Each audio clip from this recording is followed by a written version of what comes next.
Palavra da Verdade, com Hernandes Dias Lopes. Salmo 73. Abra sua Bíblia comigo, nesse Salmo de Asaf. Salmo 73.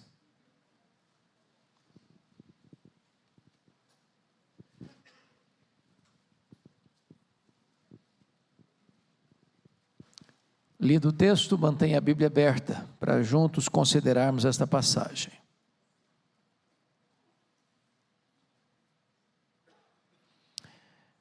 Está escrito o seguinte: com efeito, Deus é bom para com Israel, para com os de coração limpo. Quanto a mim, porém, quase me resvalaram os pés.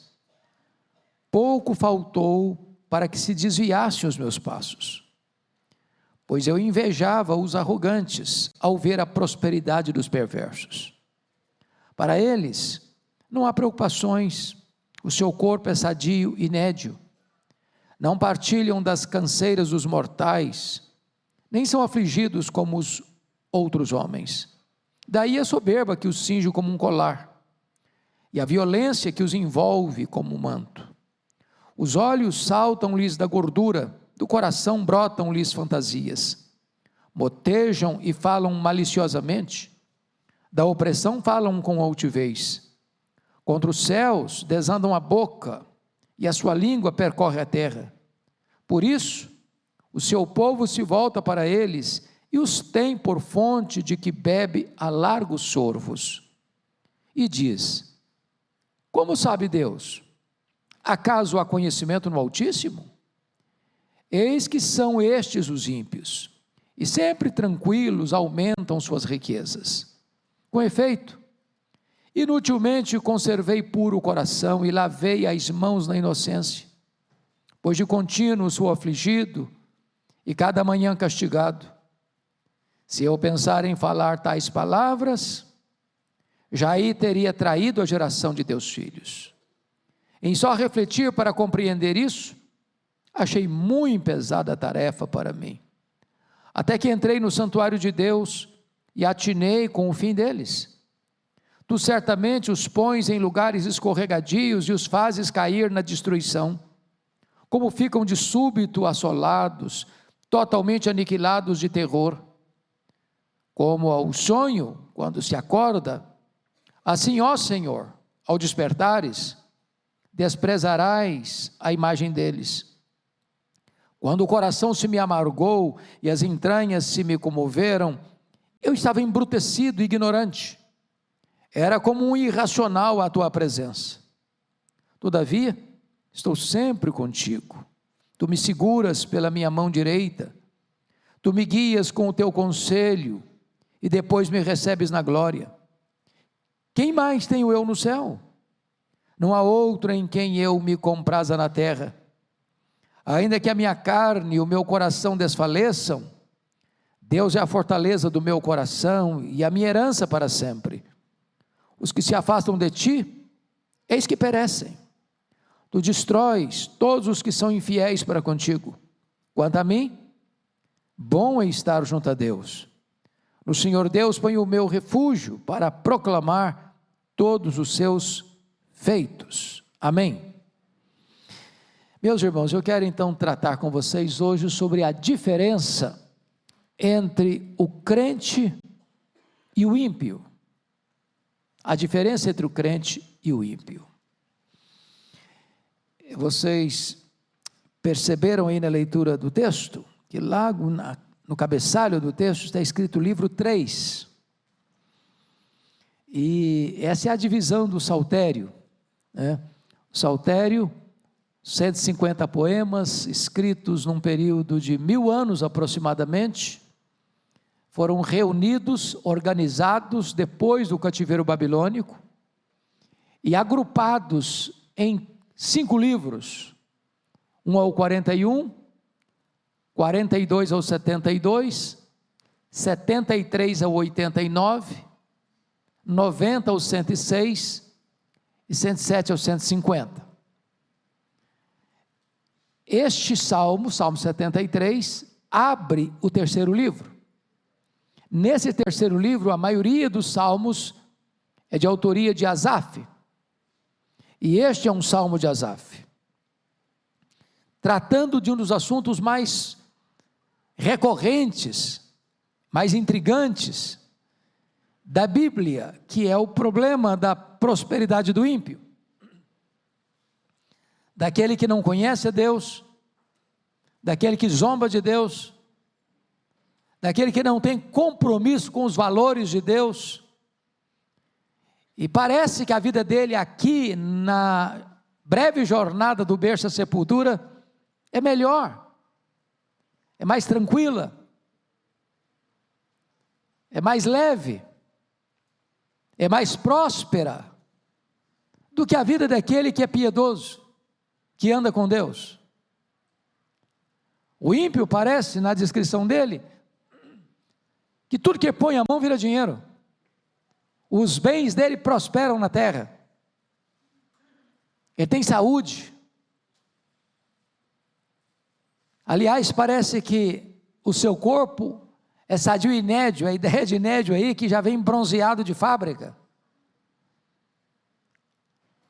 Ele tem amigos que ficam lá bebendo a largos sorvos do que eles falam, embora só falem bobagens, blasfêmias, insultos.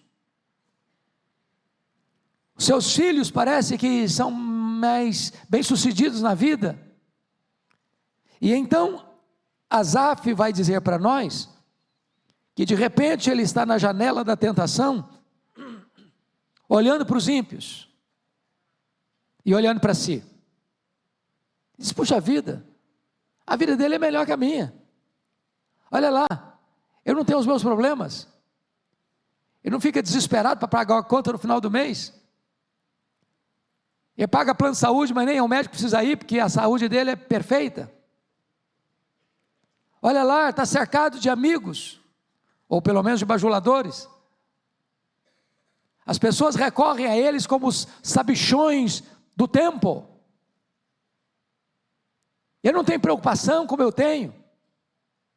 E diz o texto, que num dado momento Asaf começa a sentir inveja da vida do ímpio. Porque ele olha para si, e ele só leva burdoada na cabeça. Todo dia afligido, todo dia castigado. E a pergunta é: será que vale a pena ser crente? Será que tem vantagem em ser crente? Será que tem algum benefício temporal em servir a Deus? Porque para mim parece que só tem os rigores da lei, para outros só os favores da lei. E esse salmo então é uma espécie de radiografia dessa crise, de diagnóstico desse conflito interior. Mas esse salmo também vai mostrar como Asaf, diante desse drama da prosperidade do ímpio, vai receber luz, discernimento, quando ele vai entrar na casa de Deus, e as coisas vão clarear para ele, porque ele vai atinar com o fim do ímpio,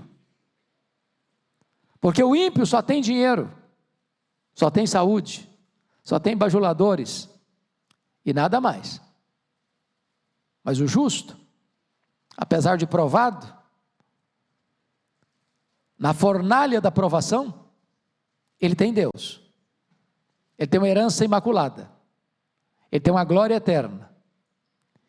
E aí de repente, com a clareza do entendimento, ele começa a perceber que quem é rico é ele, quem é privilegiado é ele, quem tem motivo de cantar, ainda que nas noites escuras do sofrimento, é ele. E essa é a atenção que eu quero hoje tratar com vocês, à luz do Salmo 73. Se você percebeu comigo, o Salmo começa com a conclusão. Antes de mostrar a tensão, ele faz uma afirmação, porque é um poema, e pedagogicamente, ele vai reafirmar o que ele crê, apesar das circunstâncias difíceis que ele está vivendo. Entendamos isso. a nossa fé não é abalada pelas circunstâncias. Nós podemos passar por problemas seríssimos, gravíssimos, mas isso não mexe com a nossa estrutura de fé. Lembra do Jó? Que perdeu seus bens, enterrou seus filhos, virou uma carcaça humana, uma chaga viva, perdeu o apoio da esposa, foi acusado pelos amigos, mas ele diz: ainda que o Senhor me mate, eu confiarei nele. Uma coisa eu sei, é que o meu Redentor vive. Agora eu sei que tudo podes. Ou seja, a nossa fé não balança, porque a nossa vida circunstancialmente oscila entre a saúde e a doença, entre a riqueza e a pobreza, entre períodos de paz e dias de tempestade. O que vai afirmar no verso 1? Com efeito, Deus é bom para com Israel, para com os de coração limpo. Isso aqui é cláusula pétrea. Isso aqui, nas palavras de um ex-ministro de Estado, é imexível. Não dá para mudar. Deus é bom. Está chovendo, está fazendo sol, Deus é bom. Está com saúde ou está doente, Deus é bom. Vem prosperidade ou adversidade, Deus é bom. Meus irmãos, as colunas da fé, a nossa verdade, não pode ser abalada pelas circunstâncias que porventura sobrevenham sobre a nossa vida.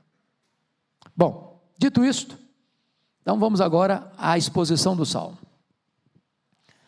Eu quero dividir esse Salmo em 2 pontos apenas. Em primeiro lugar, o crente na janela da tentação, e em segundo lugar, o crente na casa de Deus. Onde você vai ficar? Na janela da tentação ou na casa de Deus? O que vai acontecer quando o crente está na janela da tentação? Primeiro, veja comigo, ele invejou as pessoas pelo que elas possuíam, sem olhar a princípio para o que elas eram na presença ou diante de Deus. Veja o verso 2 e 3 comigo, vamos juntos ler? Quanto a mim, porém, quase me resvalaram os pés, pouco faltou para que se desviasse os meus passos, pois eu invejava os arrogantes, ao ver a prosperidade dos perversos. O que ele está confessando? Quase me resvalaram os pés. E por que ele estava pisando num terreno escorregadio, numa casca de banana? Ele responde: pois eu invejava os arrogantes ao ver a prosperidade dos perversos. De vez em quando você pergunta isso. Oh Deus, eu não estou entendendo. Eu sou crente, sou dizimista, sou fiel. Eu ando com o Senhor, eu temo o teu nome. Os meus negócios ficam como que meio amarrados. Meu vizinho aqui, não é crente. Aliás, ele é ateu. Aliás, ele fala cada bobagem, cada maluquice. Ele acerta todas. Ele bota a mão, o negócio vira dinheiro, deslancha. Por que, Senhor? Porque eu tenho que gemer para pagar as contas no final do mês? Para pagar a escola dos filhos, para pagar plano de saúde? Para entrar num apartamento com 30 anos para pagar? Com 20 anos para pagar? E eu fico ali contando os centavos para fechar a conta no final do mês? E o meu vizinho aqui, numa canetada, ele acerta a vida. Na tacada só resolve a vida dele. Ele está olhando esse cenário. Ele diz: quase me resvalaram os pés, porque eu invejei esse cara. Não é possível, esse cara tem uma vida melhor que a minha. Eu estou andando de onde? Metrô, de lotação, e o cara vai de carro importado. Aliás, em carro importado não, sou carro blindado também. E eu estou exposto aí aos riscos. Mas o que é que ele não percebeu a princípio? O que é esse ímpio diante de Deus? Olha o verso 13, o que é que ele chegou a pensar? Você pode ler o 13 comigo? Com efeito, inutilmente conservei puro o coração, lavei as mãos na inocência. Aqui está o perigo. Deus, não está valendo a pena. Eu acho que eu vou começar a transigir também. Porque esse cara aí não tem esse problema de consciência, não vou fazer esse negócio não, porque isso aqui é contra o meu princípio, eu sou crente, se eu transigir com isso aqui vai ficar feio, o nome de Cristo vai ficar aí maculado por causa do meu mau testemunho. O ímpio não tem essa preocupação, ele não está perguntando isso, ele é regido pelo pragmatismo, não quer saber se é certo, quer saber se dá certo, eu não quero saber se é verdade, quero saber se funciona. Eu não quero saber se isso aí vai trazer algum transtorno para a fé, eu quero saber se eu vou ter proveito. Eu não preciso ser um político honesto, eu vendo meu voto lá para apoiar uma proposta lá e levo uma grana. Eu não preciso ser um empresário honesto, eu faço um negócio aqui nos bastidores e vou ter lucro. Eu não preciso ser íntegro nas minhas decisões. Foi inútil eu ter conservado meu coração puro, de ter lavado as minhas mãos na inocência, eu só estou levando bordoada, eu estou passando um aperto. Essa era a crise dele. Ele invejou as pessoas pelo que elas possuíam, sem olhar para o que elas eram diante de Deus. Mas o segundo problema dele, ele olhou para a saúde física e emocional dos ímpios, em contraste com as aflições do justo. Olha os versos 4 e 5 comigo. Vamos ler juntos? Para eles não há preocupações, o seu corpo é sadio e nédio, não partilham das canseiras dos mortais, nem são afligidos como os outros homens. Vejam vocês que têm saúde física, o corpo é sadio, tem beleza física, seu corpo é nédio no sentido de, parece estar bronzeado, o cara vai para o spa, o cara, ele contrata um personal training para ele vai para um nutrólogo e vai tomar só a comidinha certinha, na hora certinha, tudo para ele, um negócio assim bem arranjadinho, bem controladinho, não tem problema. Mas mais do que isso, ele tem saúde emocional, não tem preocupação, ele não está preocupado se vai vencer a prestação. Aliás, nem prestação ele tem dinheiro entrando na conta dele. Não partilha das canseiras dos mortais, o cara pode acordar a hora que ele quiser, é para dormir à tarde, ele não tem que cumprir horário. E mais, não são afligidos como os outros homens, não tem aperto não. Então ele está olhando essa cena toda e comparando com ele. Olha o versículo 14, olha o contraste aí. Pois de contínuo sou afligido e a cada manhã castigado. De contínuo, cada manhã. Parece que ele acorda com o pé esquerdo, ele bota o pé, é problema, hoje tem problema, amanhã tem mais problema, amanhã aí a tempestade aumenta um pouco mais. Falei, não dá. Dá uma desigualdade aí. O ímpio está levando vantagem, está ganhando de goleada de mim. Eu acho que essa crise era só do Esafa, essa crise é nossa também. Vocês não têm essa crise, tem? Bom, terceiro lugar. Ele olhou para a carnalidade dos ímpios em contraste com a pureza dos justos. Olha aí o versículo 6 a 10. Vamos lá, vamos ler juntos. 6 a 10. Daí a soberba que os atinge como um colar, e a violência que os envolve como um manto. Os olhos saltam-lhes da gordura, do coração brotam-lhes fantasias, motejam e falam maliciosamente, da opressão falam com altivez, contra os céus desandam a boca, a sua língua percorre a terra, por isso o seu povo se volta para eles, e os tem por fonte de que bebe a largos sorvos. Quanto mais bobagem o cara falar, mais seguidor tem. Quanto mais loucura o cara fizer, mais admirador tem.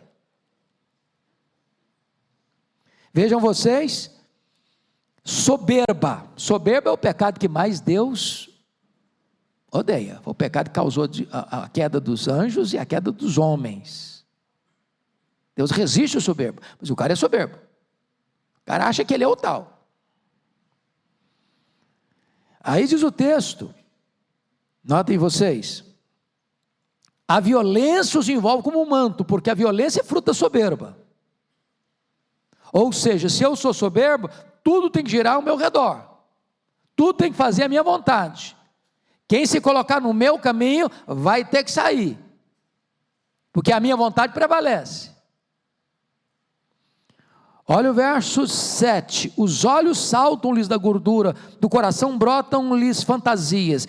Então veja bem que do coração brota fantasia, os olhos veem, os olhos querem, os olhos cobiçam, e os olhos desejam, tudo vem do coração, e o cara, como diz lá Salomão, não nega nada que os olhos olham, não nega nada que o coração deseja.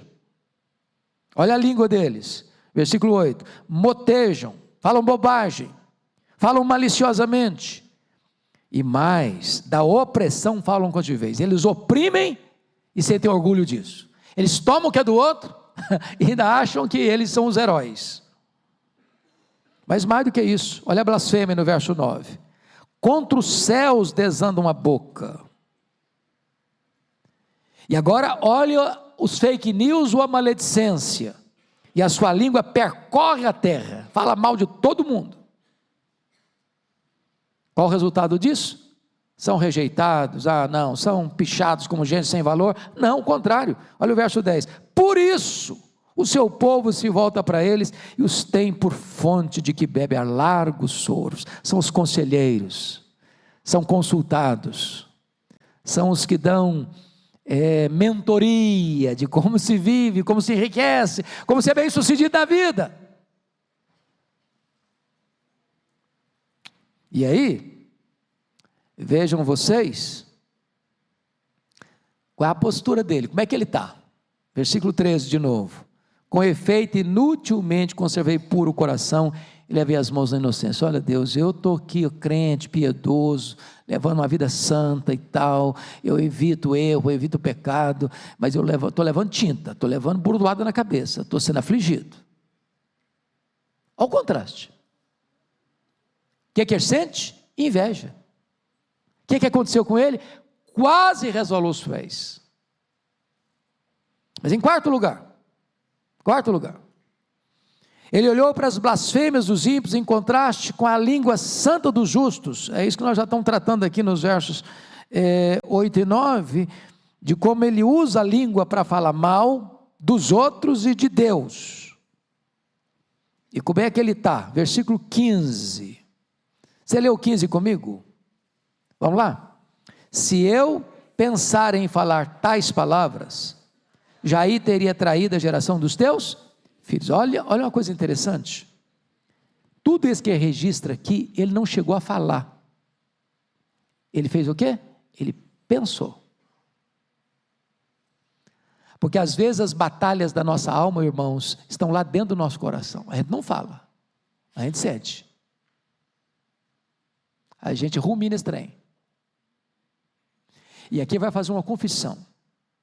Se eu expusesse, se eu abrisse o meu coração, se eu falasse para as pessoas o que eu estou sentindo, a minha fala seria um laço para as outras pessoas. Porque de repente elas estão sentindo a mesma coisa, e aí nós vamos nos fortalecer para fazer a coisa errada. Você está sentindo isso? Rapaz, você acredita que eu estou sentindo a mesma coisa? Olha, eu acho que a gente deve fazer alguma coisa então, hein? Quem sabe a gente transige. Aí um vira conselheiro do outro, para o mal. Então você está pensando coisa ruim, fica para você, tá? Abre o coração não. Se é para coisa boa, abre o coração. Mas se é para sugerir o erro, guarde isso no seu coração, até Deus esclarecer você. Ele está dizendo exatamente isso. Se eu pensar em falar tais palavras, já teria traído a geração dos teus filhos. Palavra falada, irmãos, é como flecha lançada, não recolhe mais. Então cuidado com a sua língua, porque a Bíblia diz que a morte e a vida estão no poder da língua. Você pode dar vida, você pode matar, dependendo da maneira como você se comunica. Quinto lugar, ele olhou para a prosperidade dos ímpios em contraste com as provações do justo. Verso 12, olha comigo, leia comigo, 12. Eis que são estes os ímpios, e sempre tranquilos, aumentam suas riquezas. É bem verdade, irmão, que quando a pessoa está vivendo uma tribulação, uma angústia na alma, ele maximiza o problema, não é verdade? Que essa afirmação não é totalmente verdadeira, não. É verdade que todos os ímpios vivem tranquilos? É verdade isso? Não. É verdade que todos os ímpios aumentam suas riquezas? É verdade isso? Não. Não é verdade. Você conhece ímpio que está vivendo um inferno existencial? Você conhece ímpio que está vivendo atormentado, debaixo do chicote da culpa? Você conhece ímpio que está se enchendo de drogas, de álcool, porque não aguenta mais o desespero da vida, o vazio da vida? Você conhece ímpio que está pulando nos braços do abismo, do suicídio, porque não aguenta mais a vida? Você conhece ímpio que está vivendo uma magrela, porque nunca teve nada ou perdeu tudo que tinha? Então, quando a pessoa está vivendo uma tentação, ela corre o risco de maximizar o problema e de achar assim, todo mundo prosperando, só eu que não estou. Todo mundo não tem problema, só eu que tenho. E você achar que você é a vítima do universo, você achar que só você tem problema, só você está passando dificuldade, só você está passando provação, só você está com dificuldade para pagar as contas.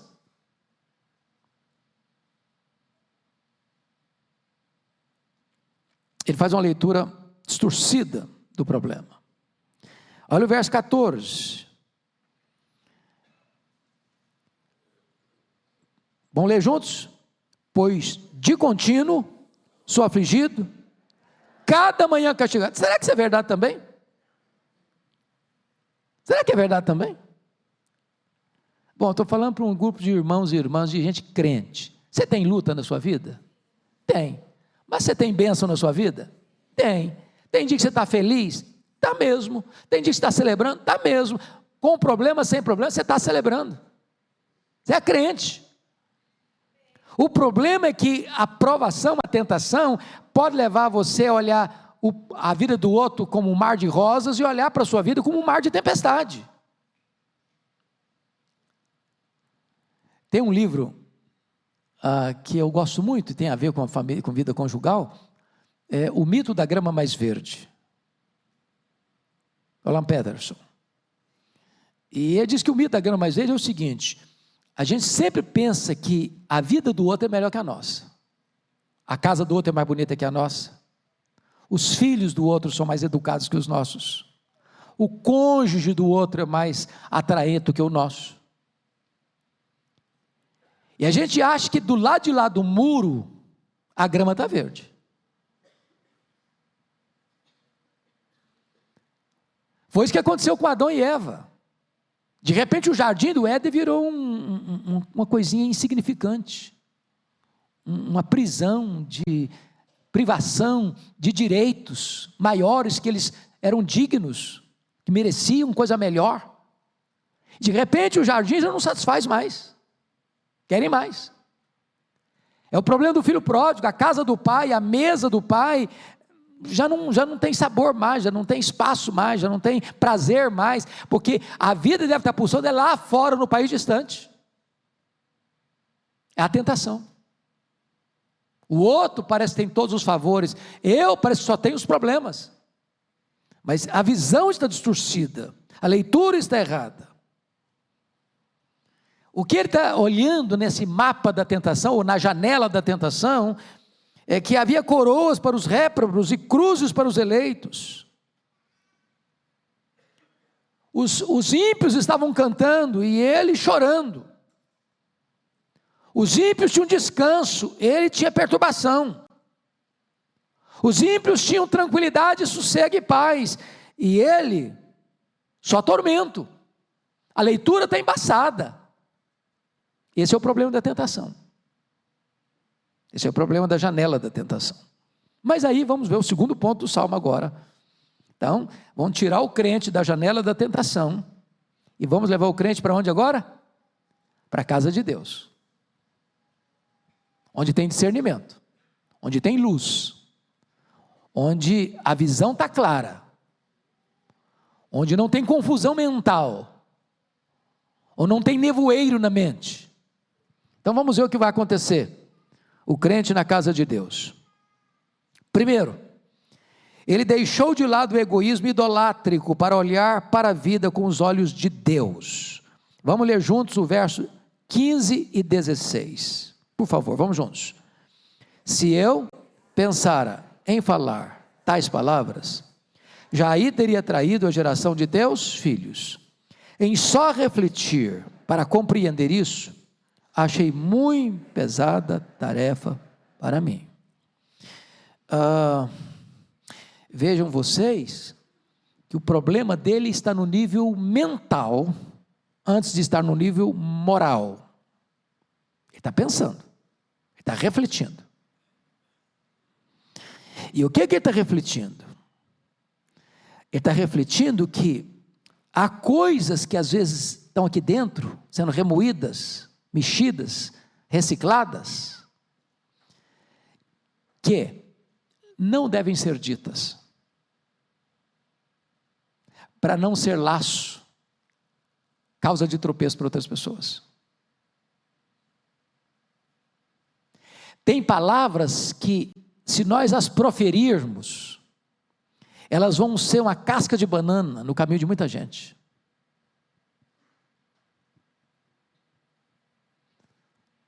Repetindo o meu pastor Arival, vocês estão entendendo?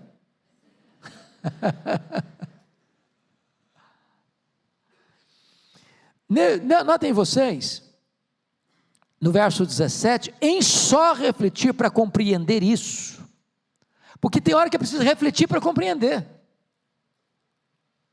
O crente, irmãos, não aposenta a sua cabeça, não aposenta a sua inteligência, não aposenta a sua razão. Cristianismo é racional. Nas palavras de John Stott, crer é também pensar. É preciso refletir mesmo. Quando a crise chega, quando a dúvida chega, quando a tentação bate a porta, é preciso parar e refletir. Quem eu sou? Quem é o meu Deus? Qual é a promessa de Deus? Qual é o meu fim? Olha para a vida do ímpio, o que ele tem? O que ele terá? Quais são as vantagens dele? Quais são as minhas? É preciso ponderar tudo isso, botar tudo isso na balança. E então o que acontece? Ele deixa esse egoísmo idolátrico, esse vitimismo dele, essa autopiedade dele, ficar acariciando a sua ferida, para começar a refletir. Porque se ficar só no campo emocional, a gente começa a ter dó da gente mesmo.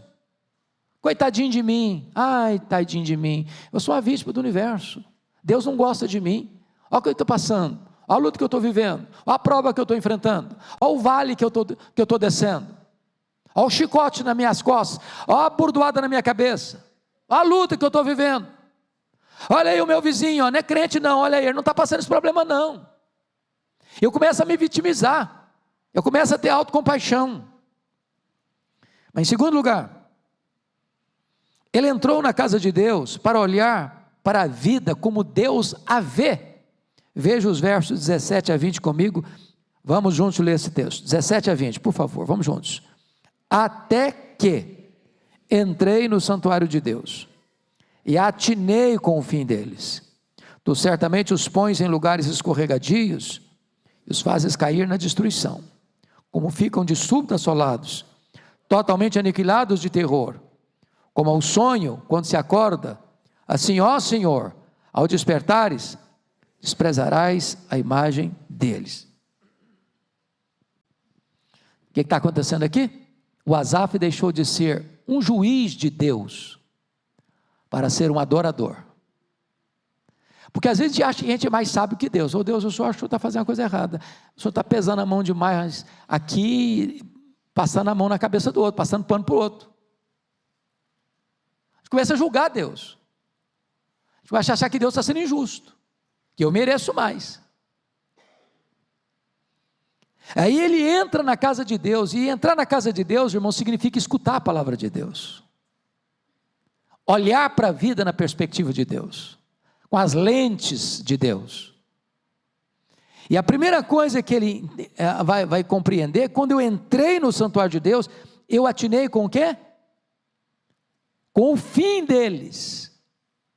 Agora eles estão na boa, agora eles estão no alto, agora eles estão no topo da pirâmide, agora eles estão sendo aplaudidos, agora eles estão se enriquecendo, agora estão blasfemando, agora eles são os tais. Mas quando eu paro para imaginar, como é que vai ser o fim deles? E o fim deles? E quando chegar a hora do julgamento? E quando Deus for acertar a conta com eles? E quando Deus os chamar à sua presença? E quando eles forem pesados na balança de Deus? E aí a coisa começou a clarear para ele. Então notem comigo o verso 18. Tu certamente, olha a convicção, tu certamente, não é talvez não, tu certamente os pões em lugares escorregadios e os fazes cair na destruição. O que está dizendo? É que o cara que começa a zombar de Deus, Deus coloca uma espécie de oportunidade para ele. E ele vai cair na destruição. Ele acha que está levando vantagem, e aí é a sua destruição. Não diz lá Tiago, que a riqueza mal adquirida vai ser combustível do fogo que vai destruir a pessoa? Pense comigo nessa triste situação de corrupção galopante no Brasil, em todos os setores da sociedade, e a pessoa acha que está levando vantagem. Mas na verdade aquela riqueza que ela acumulou desonestamente, surrupiando, seja do erário público, seja de bens particulares de alguém para se enriquecer, aquilo vai ser a sua destruição. Deus coloca a destruição no caminho delas.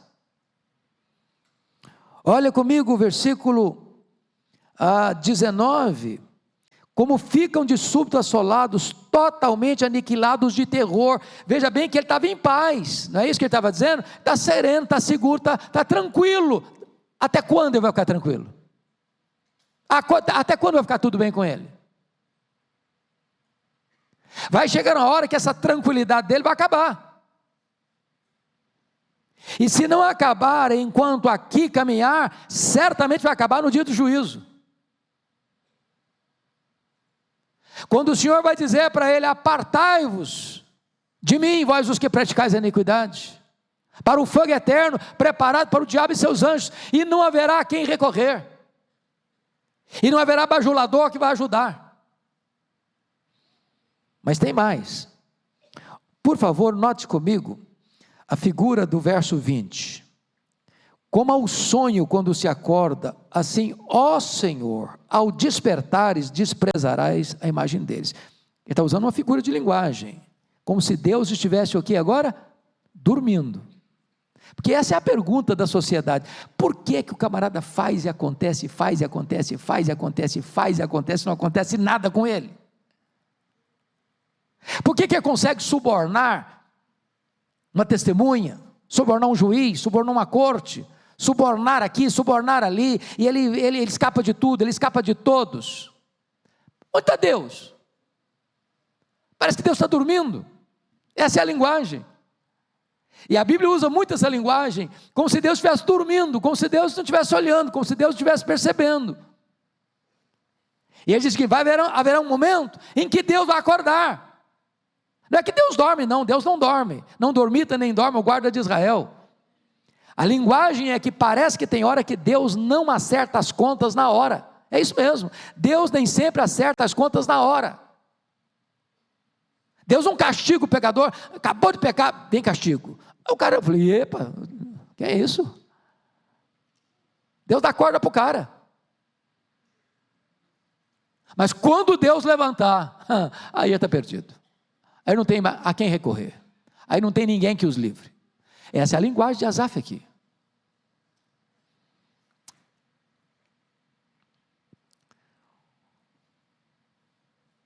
Terceiro lugar, ele olha para ele mesmo com honestidade. Agora ele vai fazer uma autoanálise. Até agora ele estava fazendo muito mais análise do outro do que dele mesmo.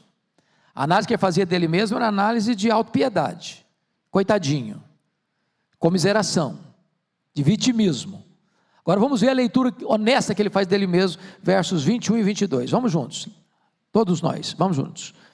Quando o coração se me amargou e as entranhas se me comoveram, eu estava embrutecido e ignorante, era como um irracional à tua presença. Vejam vocês, meus amados, que no verso 13 e 14, qual era o diagnóstico que ele tinha feito dele mesmo? Antes de entrar na casa de Deus. Com efeito, inutilmente conservei puro o coração, lavei as mãos na inocência, pois de contínuo sou afligido e a cada manhã castigado. Ou seja, ele se achava o quê? Uma vítima. Deus estava sendo injusto com ele. Agora que ele entrou na casa de Deus, e agora que as coisas clarearam para ele, o que ele achou dele mesmo? Estava sendo um asnático. Estava agindo como um asno, como um animal irracional. Eu não estava entendendo as coisas. Agora reconhece que o problema era ele, estava nele. Que estava fazendo uma leitura errada, irracional. Ele estava olhando para ele mesmo, sentindo uma vítima. Ele estava olhando para o ímpio e dizendo, esse cara é o cara.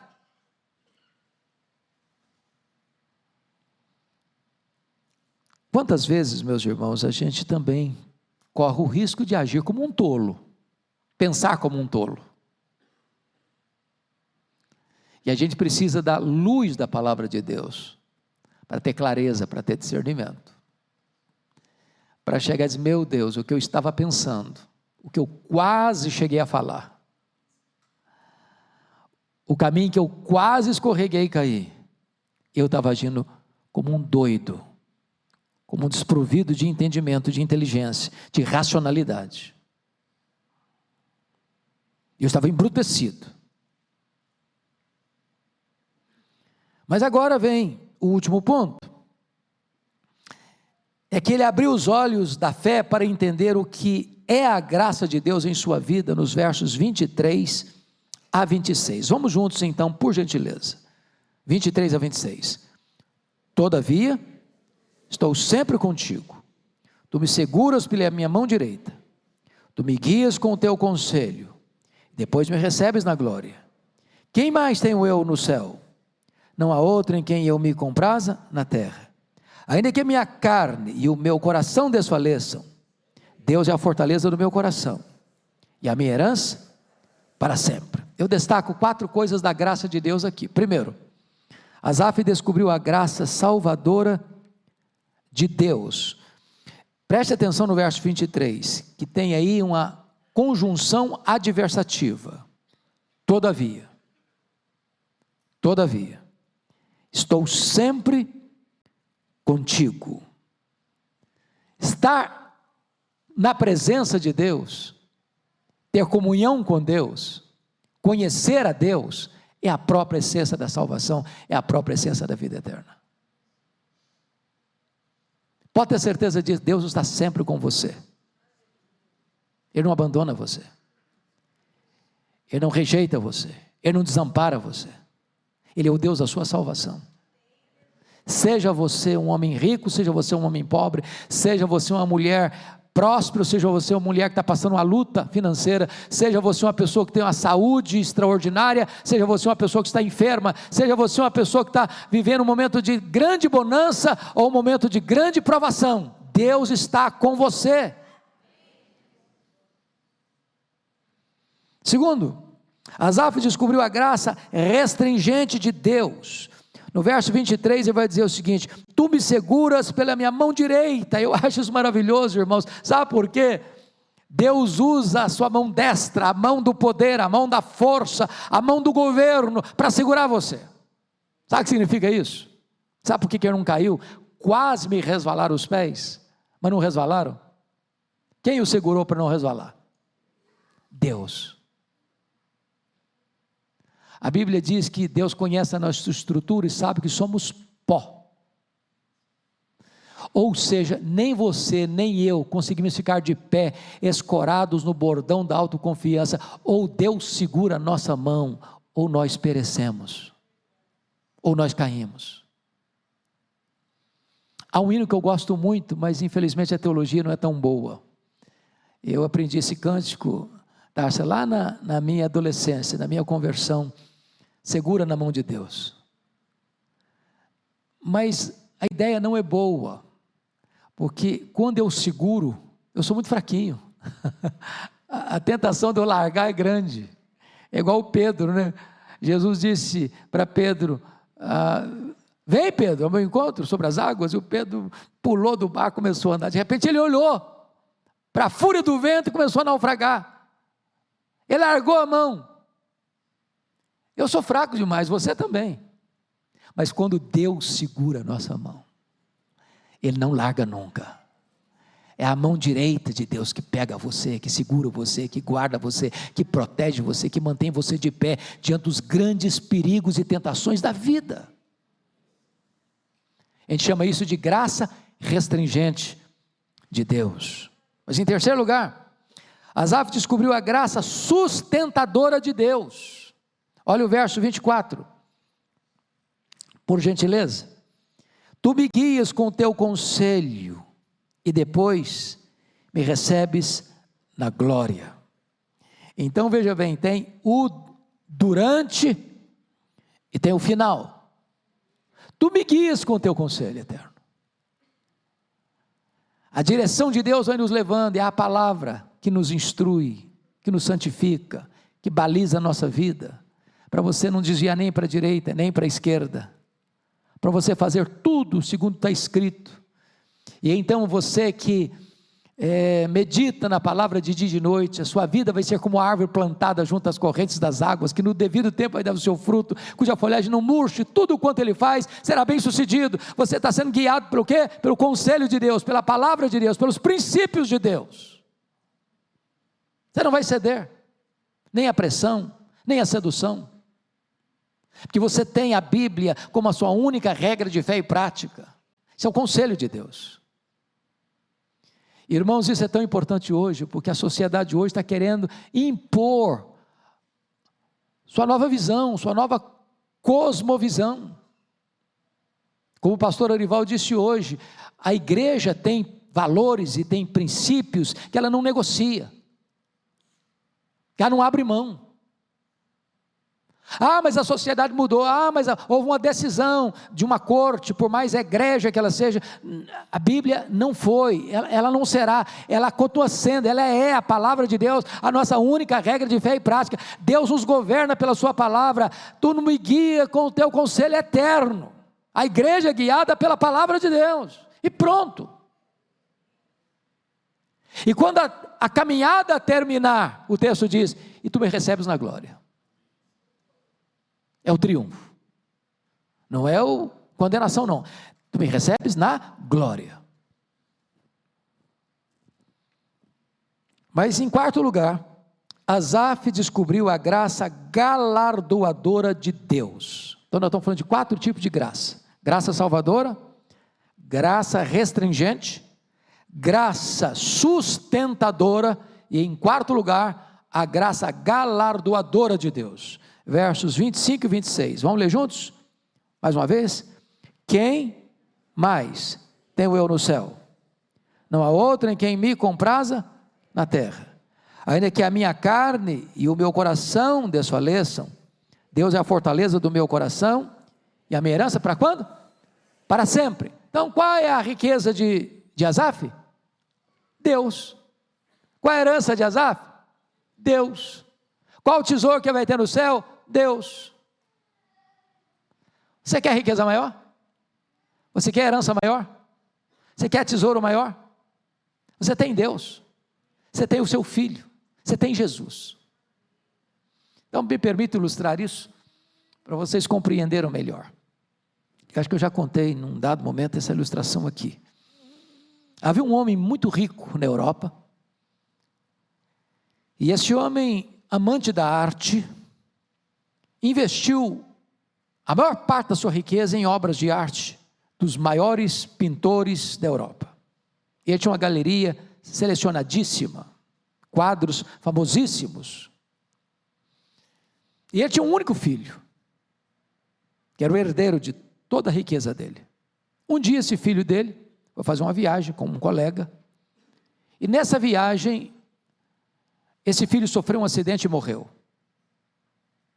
O colega, longe de casa, querendo, de certa forma, consolar o pai, porque não dava nem para resgatar o corpo, para um funeral na época, não tinha todos os preparativos que se tem hoje, resolveu, mesmo não sendo um artista de nome e renome, fazer breves esboços do rosto do filho, um quadro, simples, sem arte, mandou botar uma moldura bonita, e mandou para o pai enlutado, e o pai então, já no final da sua jornada, coração partido de dor, resolve fazer um testamento, dizendo para o seu administrador, para o seu mordomo, que após a sua morte, ele deveria fazer um grande leilão, com todas as suas obras de arte,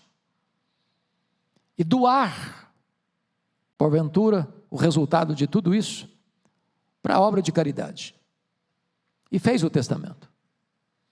Ele foi a óbito, em tempo oportuno o administrador faz o grande leilão, convocando as pessoas mais amantes da arte, as pessoas mais aquinhoadas, para disputar ali aquelas obras de arte, e então num salão muito nobre, muito bonito, muito rico, muito pomposo, as pessoas mais ricas e as mais amantes da arte, estavam lá para comprar os quadros, seriam leiloados.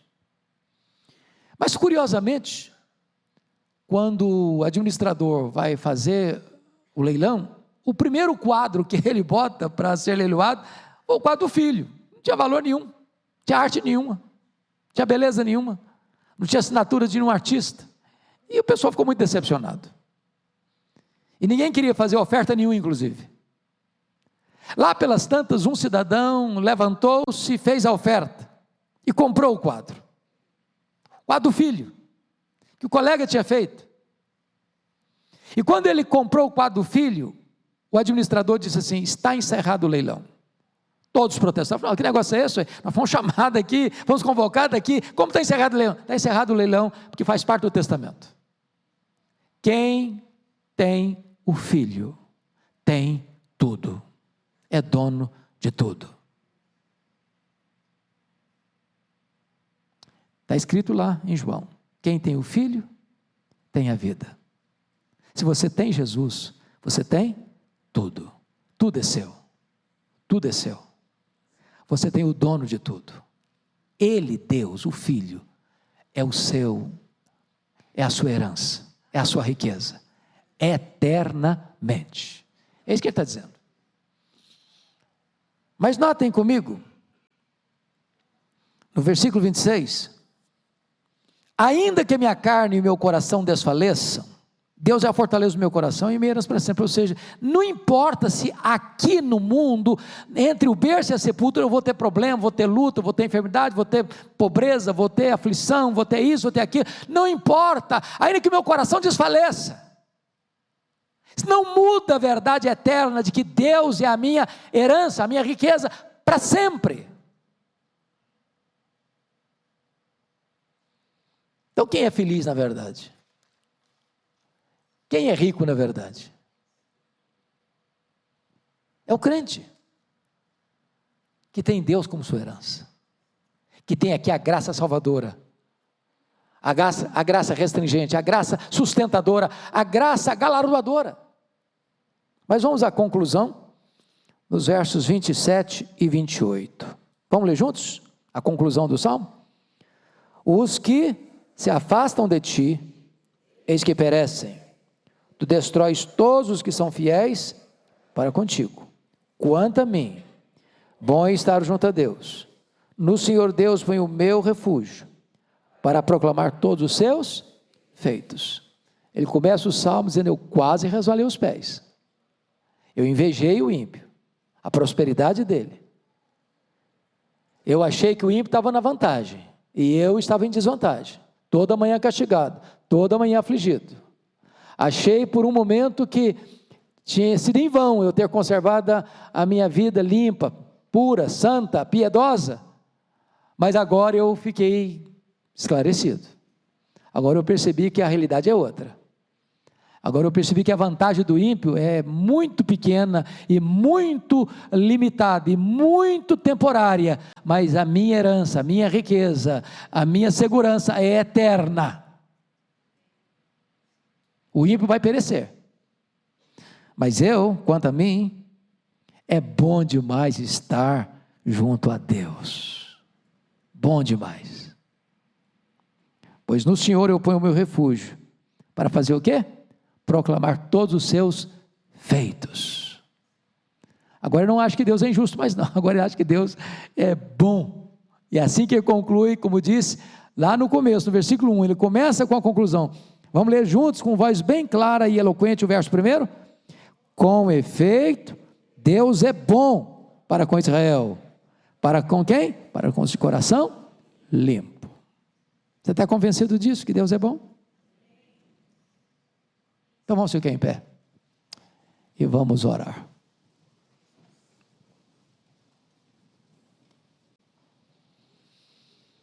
Está passando luta na vida? Vocês não têm luta, né? Ou ainda tem?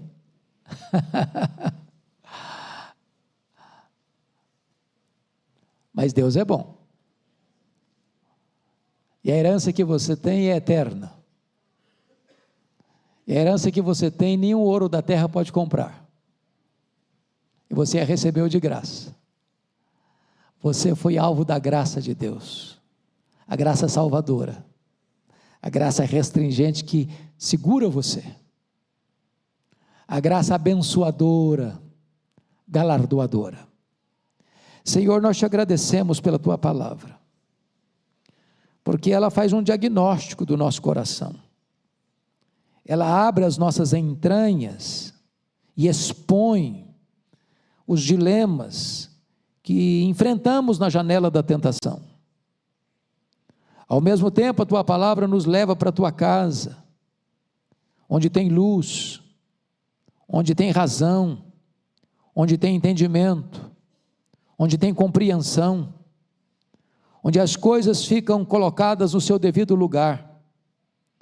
E então chegamos à conclusão que as provas que passamos aqui, os sofrimentos do tempo presente, não são para comparar com as glórias por vir a serem reveladas em nós. E então nós compreendemos que o sofrimento do tempo presente é nada diante da glória que teremos contigo para sempre, onde tu hás de enxugar dos nossos olhos toda lágrima, onde não vai ter mais dor, nem luto, nem pranto, porque as primeiras coisas terão passado. Porque a tua palavra nos diz que aqui tu nos guias com teu conselho eterno, mas então tu nos receberás na glória, onde estaremos para sempre contigo. Glória ao teu nome por esta convicção e por essa segurança. Pedimos-te, Deus, que tu consoles o coração do teu povo aqui reunido, de todos quantos acompanham esta ministração da tua palavra, para que sejamos fortalecidos na fé e nos alegremos em ti, proclamando os teus feitos e gritando com todas as forças da nossa alma: com efeito, o Senhor é bom, o Senhor é bom, o Senhor é bom. Louvado seja o teu nome, em nome de Jesus, amém.